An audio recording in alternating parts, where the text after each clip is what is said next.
Hello guys, nangapit bahay ako guys. Kasi kaya guys, nakikita ko yung pula guys. Kaya nangapit bahay ko at nagmamarites din ako. Gaya nga ni.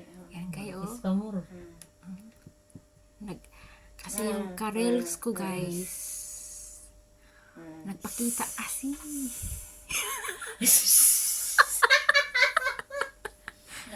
Pulang-pula guys. Ayun guys. Nahihilo na yan sa watermelon guys. Ay, di ba ko natin hiramin na. Aminal. Thank you guys sa watermelon. Nangapit bahay ako at nakapmarites din. Kasi binigay na daw lahat yung matatang high Thank strong you, namin thank kasi, you. Di ba isang inject? Happy lang. Hindi na nga ni ina-CT scan. Guys, kain Kain tayo, daw kaya kain. Sa 10 years kong sa Hong Kong, guys. Ngayon lang ako nakakain ng watermelon. I mean, pakwan. Huh? Oo. Ano? Nagulat siya gayo. Ano? 10 years. Ano? 10 years na. Batukin na kita. Ako, wag mo na batukan, guys.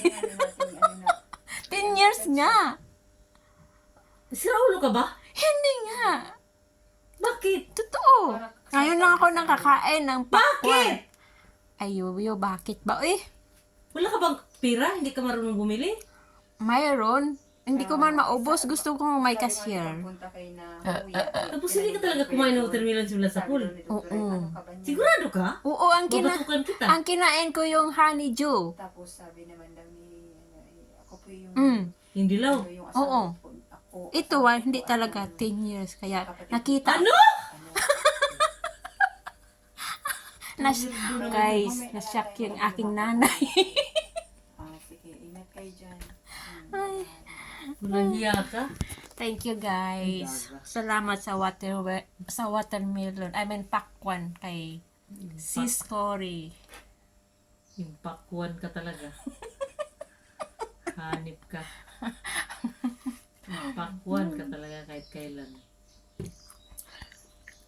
Intindihin na lang niyo kay bulol-bulol naman ito guys. Diba guys? Ito guys ka pang nalalaman. Ay, anong sabihin Hindi ko? ka talaga nakakain ng watermelon?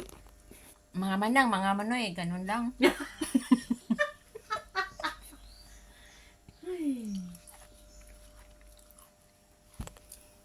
Thank you guys. Salamat sa watching. Bye-bye.